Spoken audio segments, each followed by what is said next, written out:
మీకు ఎంతమందికి పేడ పురుగు తెలుసు? సిటీలో కనబడదేమో కదా. పేడ పురుగు ఎంతమందికి తెలుసు? తెలియని వాళ్ళకి తెలిసిన వాళ్ళు తర్వాత చెప్పండి.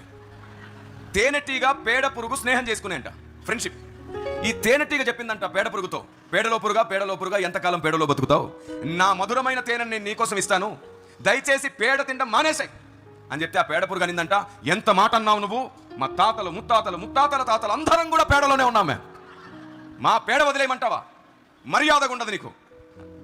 సరే నువ్వు ఎందుకు అంత కోపానికి వస్తున్నావు, నేను ఇచ్చే తేనె రుచి చూడు, నీకు నచ్చింది అనుకో, అప్పుడు దాన్ని వదిలేసాయి. అప్పటి వరకు నేను నిన్ను ఆ మాట అన్నాను, కానీ పేడ దుర్వాసన కొడుతుంది, నా మాట విని నేను ఇచ్చే తేనె రుచి చూడు.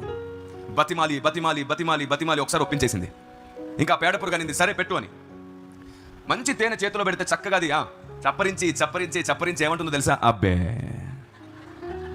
నా పేడ నీ తేనె సేమ్ టు సేమ్ ఒకేలా ఉన్నాయనింది. తేడా ఏముంది అనింది. తేనెటీగకి ఏం అర్థం కాల. దీనికి తేనె పేడ ఎందుకు ఒకలాగా అనిపించింది, కారణం ఏమిటని ఆలోచించి ఒక ఐడియా వచ్చింది. వెళ్ళిపోయి తేనెటీగతో చెప్పింది, నువ్వు నోరు ఒకసారి పెద్దగా తెరువు, సమస్య నీ నోట్లోనే ఉన్నట్టుంది. అది పెద్దగా నోరు తెరిస్తే తేనెటీగ తొంగి చూసిందండి, ఈ బుగ్గన ఇంత పేడుంది, నోట్లో ఒక సైడు ఇంత పేడుంది. ఇప్పుడు చెప్పండి, నోటి నిండా ఒక సైడు పేడ పెట్టుకుని ఎంత తేనె తింటే తేనె రుచి తెలుస్తుందా? అది అందుకే మన అజ్ఞానం, మన తెలివి తక్కువతనం, మన మూర్ఖత్వం మనలోంచి తీసేస్తేనే దేవుని ఆలోచన యొక్క రుచి తెలుస్తుంది.